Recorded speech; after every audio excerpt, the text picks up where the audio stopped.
जैसे कि मैंने बताया कि लड़की के 3 बर्थ सर्टिफिकेट हमें मिले हैं, जो LIC पॉलिसी के ऊपर अलग बर्थ डेट है, स्कूल के दाखिले के ऊपर अलग बर्थ डेट है और पंचायत का अलग बर्थ सर्टिफिकेट है।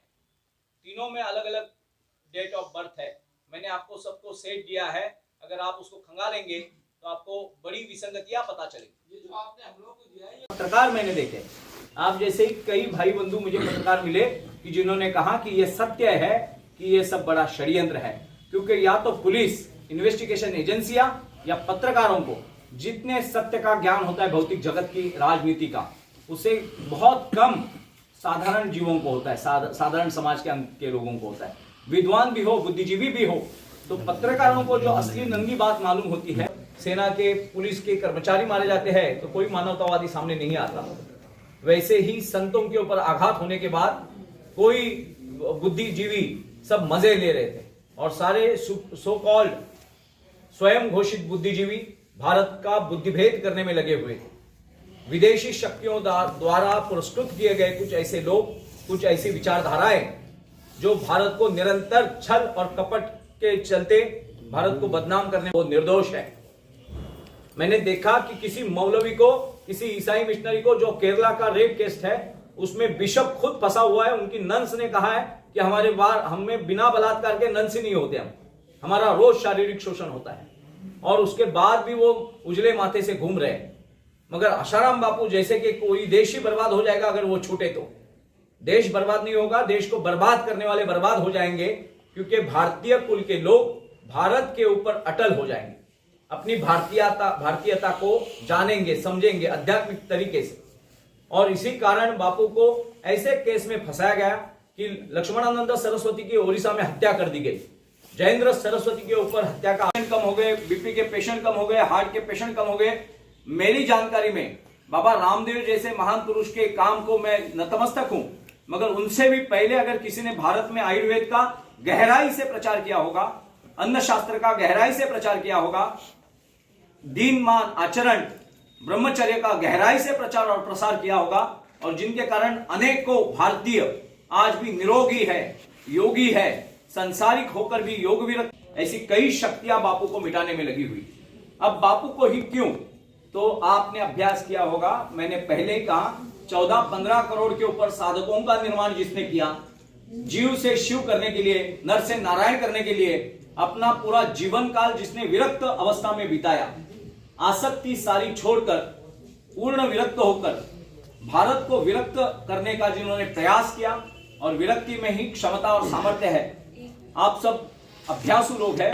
आसक्ति बीमारियों का कारण है, आसक्ति षड्रिपुओं का कारण है, आसक्ति हत्याओं का, क्लेश का, दुख का, स्वार्थ का, मोह का कारण है। उस आसक्ति से परे होकर, विरक्त होकर जीवन जीना ही जीवन का असली मूल्य है, अर्थ है।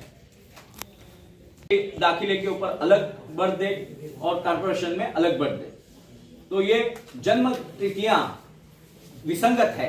इससे ये पता चलता है कि वो अंडर 18 है दिखाने के लिए झूठा आयु दिखाई गई, क्योंकि पॉस्को लगने के बाद पॉस्को कानून ऐसा कहता है कि क्रॉस क्वेश्चनिंग नहीं होती है, वो लड़की जो बोले वो एक तरफा लिख लिया जाता है।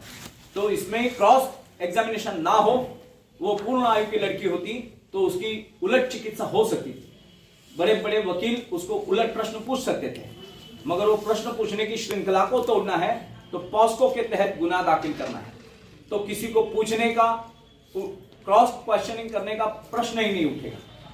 जन्म दाखिले 3-3 मिलते हैं।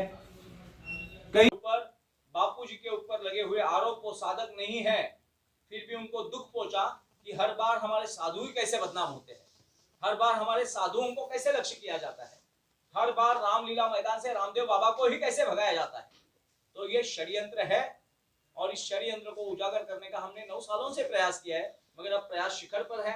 और इसीलिए आप सब स्थानीय पत्रकार जितने भी बंधु हैं, उनसे हमारी हाथ जोड़कर विनती है, आपके प्रश्न भी पूछिए, समाधान भी हम देंगे। हम प्रश्न उत्तरों के माध्यम से ही भारत की ओर जाना चाहते हैं, भारत को जगाना चाहते हैं। हम एक तरफा बात रखना नहीं चाहते। हम जो बातों को दुर्लक्षित किया गया है, जिसकी ओर देखा नहीं गया है, जिसे फोकस नहीं किया गया है, इसी बहुत गहरी बातें हैं। खरीदने पे विवश करने वाली वासनांधता इस देश में नहीं बची, तो वासनाओं के साधन बेचने वालों की दुकानें कैसी चलेगी? नैतिक पतन हुए बगैर अनैतिकता का धंधा नहीं चलेगा। शराब मुक्ति करने जाओगे तो शराबियों के जिनके अड्डे चलाते हैं वो तो आपके ऊपर हमले करेंगे। आप बड़े सज्जन हैं, मगर आपकी सभ्यता जिन चोरों को, जिन बदमाशों को खटकती है, चूपती है हृदय में कि ये साले ऐसे लोग हैं कि ये भारत को जगा रहे। भारत, भौगोलिक भारत अलग है और भौगोलिक भारत में बसा आध्यात्मिक भारत अलग है, और इस आध्यात्मिक भारत के कारण ही भौगोलिक भारत सुरक्षित है। और इस आध्यात्मिक भारत का युग पुरुष है आसाराम जी बापू। ऐसे सारे संत जिनके ऊपर आरोप लगे, आपने जयेंद्र सरस्वती की मैंने आपको थोड़ी देर पहले बात की, जो बाद में निर्दोष हुए। नित्यानंद स्वामी की जो बात की वो फेक सीडी हो गई, सुप्रीम कोर्ट में डिसाइड हो गया, एविडेंस, फॉरेंसिक एविडेंस है, मगर उसके बाद में उनका अस्तित्व नहीं बना। जो ओछी बातें फैलानी थी वो फैल गई, जो प्रदूषण फैलाना था विचारों का, आपको आपके कुल से तोड़ना है, आपकी साधना से तोड़ना है। क्योंकि ऐसा नहीं है कि आपके ऊपर आज परकीय राजतंत्र आएगा, आपके विचारों को परकीय राजतंत्र हैंडल करेगा। आपकी कॉस्मेटिक मटेरियल बेचने वाले बहुत सारे हैं जो एक दिन में गोरा बनाने के दावे कर रहे हैं, उनका खोटापन उजल हो जाएगा। इसके कारण संतों को फंसाना आवश्यक है। आपको बाहरी दुनिया से अंदरी दुनिया की ओर लेके जाने वाले जो संत है, जो अंतरात्मा में जागृत करके आपका आत्म बलिदान, आत्म निश्चय बढ़ा देते हैं, जो भौतिक जगत की टिक्का टिप्पणियों से आपको बचाते हैं, उन संतों को बदनाम करना पड़ेगा। संतों को बदनाम करके आध्यात्मिक भारत पर आक्रमण करने वाले कौन लोग हैं? ब्रह्मचर्य का पालन सिखाने वाले, ब्रह्मचर्य के लाभ दिखाने वाले, देने वाले, प्रत्यक्ष रूप से अनुभव देने वाले महान संत को अगर चरित्रात्मक आघात होता है तो भारत का पूर्णतः आध्यात्मिक चरित्र कलंकित होता है। साधारण व्यक्ति के ऊपर लगे हुए बला पूरा भारत दुनिया भर में शर्मिंदा होता है। पूरे भारत को बदनाम करने का एकमात्र साधन है भारत के संतों को बदनाम करना, क्योंकि भारत अंग्रेजों के अत्याचारों के बाद भी, मुगलों के आक्रांताओं के बाद भी भारत ही बचा। 57 देश मुसलमान बन गए, 150 देश जिन्होंने ईसाई बनाए, वो पुर्तगाली, डच, फ्रेंच, मुगल, अरब, तुर्क, ये सभी भारत पे आक्रांता घुसे, भारत की अनन्वित हानि की, अनेक धर्मस्थल तोड़े गए, अनेक खजाने लूटे गए, माता बहनों की आबरू लूटी गई। उसके बाद भी भारत को धर्मांतरित नहीं किया गया।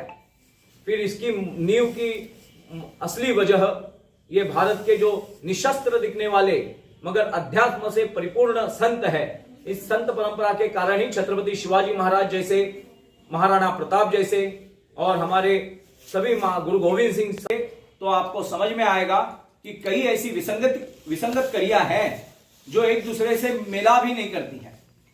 उस लड़की का स्टेटमेंट जो मोबाइल में रिकॉर्ड करना था, वो 2-2.5 घंटे का रिकॉर्डिंग डिलेट है और केवल 10-15 मिनट का ही कोर्ट में दिखाया गया है। बाद में आसाराम बापू जी के समर्थन में लड़ने वाले कुछ हितैषी लोग कोर्ट में जाने के बाद कहते हैं कि पूर्णतः ये हाईकोर्ट, सुप्रीम कोर्ट अभी वो रिकॉर्डिंग मांग रहा है। जो स्टेटमेंट के समय 2.5 घंटे का रिकॉर्डिंग है, जो पुलिस सिपाही ने 2.5 घंटे का स्टेटमेंट दिया कि मैंने जो रिकॉर्डिंग किया वो 2.5 घंटे का है, उसके बाद में भी केवल 10-15 मिनट का एडिट करके उस स्टेटमेंट को दिखाया गया है। पास्को का कानून कहता है कि जिसके ऊपर पीड़ित है उसका पूर्ण रिकॉर्डिंग पहले सिरे तक अंतिम तक होना अत्यावश्यक था, मगर वो हुआ नहीं। उसको एडिट किया गया, 10-15 मिनट की जो उनके फेवर में थी उतनी बात सिखाई पढ़ाई बातें दोहराई गई और उसको ही रिकॉर्डिंग कोर्ट में लाया गया। लड़की उत्तर प्रदेश की है, घटना जोधपुर की है, मगर एफआईआर दिल्ली में दर्ज होती है। अगर वो लड़की अपने घर के पास में एफआईआर दर्ज करवा सकती थी या जोधपुर में, मगर ये फैब्रिकेटेड केस है, इसमें कोई क्यूरीज ना रहे, कोई दोष ना रहे, इसके लिए मास्टर्स लोग को बिठाया गया और उनके लिए सुरक्षित क्षेत्र उस समय दिल्ली था। और मैंने देखा, मैंने अभ्यास किया, हमें भी मोहसिन से हत्या के बाद हमने देखा कि कितना झूठ होता है। एक उदाहरण आपको मैं देना चाहता हूं। अभी बीच में आप सभी पत्रकार हैं, विद्वान हैं, आपने ये देखा होगा कि सीबीआई के डायरेक्टर रहे हुए राजीव गांधी हत्याकांड के आईओ, इन्वेस्टिगेशन ऑफिसर जो सीबीआई के डायरेक्टर थे उस समय के, उन्होंने सुप्रीम कोर्ट में अपना एफिडेविट दर्ज करवाया है और उन्होंने कहा है कि मैं मरने से पहले मेरे पाप का बोझ हल्का करना चाहता हूं, क्योंकि जो बैटरी वाला फंसा है, जिसने बैटरी सप्लाई की बम विस्फोट के लिए, वो बैटरी वाला जो फंसा है वो वास्तव में आरोपी नहीं है, वो एक साधारण सा दुकानदार था। उससे एलटीटी ने बैटरी खरीदी थी, परचेस की थी बाइक दिखाकर, और उसको बाइक दिखाकर परचेस की थी। मगर मुझे बड़ा गोदरेशन, बड़ा प्रेशर था ऊपर से राजनीतिक, कि मुझे कहा गया था एक भी आदमी छूटे नहीं, सबको फंसाना है, सबको फांसी तक पहुंचाना है। और उसके चलते मैंने उस निर्दोष को, मुझे उसी समय पता था कि वो निर्दोष है, उसका कोई एलटीटी से लेना देना नहीं, वो हाथ के ऊपर की मेहनत की रोज की रोटी खाने वाला बैटरी सेलर था। उस बैटरी सेलर को भी मैंने इसमें फंसाया, क्योंकि मुझको आज्ञा ऐसी थी कि इसको भी फंसाना है। और आज मैं रिटायर होकर काफी वर्ष हो गए और मृत्यु के समीप आ चुका हूं। आज मैं पश्चाताप कर रहा हूं। मुझे प्रायश्चित तो इससे ही मिलेगा कि अगर वो बैटरी वाला निर्दोष मुक्त हो जाए, उसे फांसी ना दी जाए। अगर उसको फांसी दी जाती है तो भारत के आध्यात्मिक हत्या होगी। ऐसे सीबीआई के गत डायरेक्टर, भूतपूर्व डायरेक्टर, जिन्होंने आज सुप्रीम कोर्ट में एफिडेविट दाखिल किया है, अगर सीबीआई का डायरेक्टर कहता है कि मुझे प्रेशराइज करके निर्दोष के लिए किया गया षड्यंत्र, बता रहे हैं, तो जो आपने हम लोगों को दिया है, तो शायद हमसे पहले ये कोर्ट में दिया हुआ है, कोर्ट में हम मानने को तैयार नहीं है। अभी हाई कोर्ट में देंगे इसको, अभी दिया नहीं है, अभी हाई कोर्ट में चला नहीं है केस, चलेगा, सेशन में हुआ ये। और सेशन ने खुद ने सजा सुनाते हुए केवल लड़की की स्टेटमेंट के ऊपर सजा सुनाई है। कोई साक्षीदार नहीं मिले, कोई एविडेंस नहीं तगड़ा मिला, उसका मेडिकल में भी कुछ फॉल्ट नहीं है, मेडिकल में उसके ऊपर कुछ अत्याचार हुआ है या धरा पोछी हुई है, ऐसा कोई साबित नहीं हुआ है। मगर मैं लड़की की साक्ष्य के ऊपर ही हम शिक्षा सुना रहे हैं, ऐसा कोर्ट ने, सेशन कोर्ट ने डिक्लेयर किया। आपने कहा था कि ये आरोप जो है टोटल गलत है, तो ऐसे भैया ने भी बोला था कि ऐसे कई आरोप रोज लगते हैं जो कि गलत तरीके से लगाए जाते हैं, तो बाद में वो निर्दोष साबित हो जाते हैं। तो आप सबके लिए क्यों नहीं लड़ा? नहीं, सबके लिए ऐसा है कि व्यक्तिगत बैर के कारण कुछ आरोप लगते हैं, कुछ जरा साइलेंट। व्यक्तिगत आरोप जो होते हैं वो अपने अपने स्तर के होते हैं।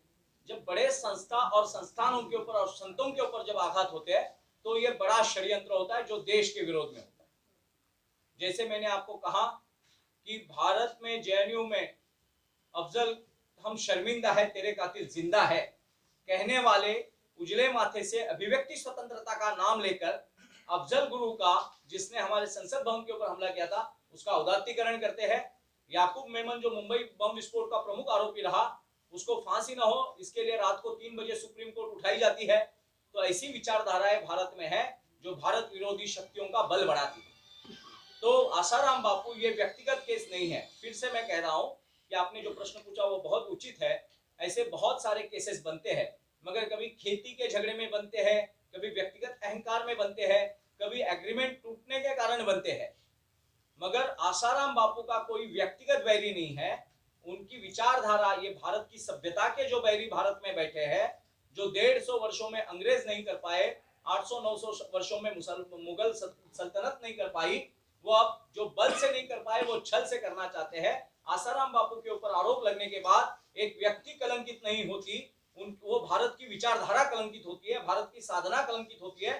भारत के अध्यात्म के ऊपर प्रश्न चिन्ह खड़ा करना ही उनका मुख्य हेतु है। परम पूज्य आसाराम जी बापू के ऊपर आरोप लगा, इससे लाभ किसको मिलेगा? भारत विरोधी शक्तियों को, ईसाई धर्मांतरण करने वाले मल्टीनेशनल कंपनियां जो दवाइयां बेचती है। आज आप जानते हैं डायबिटीज की सबसे बड़ी मार्केट भारत है, मधुमेह की सबसे बड़ी मार्केट भारत है। अगर आप योग करने लगे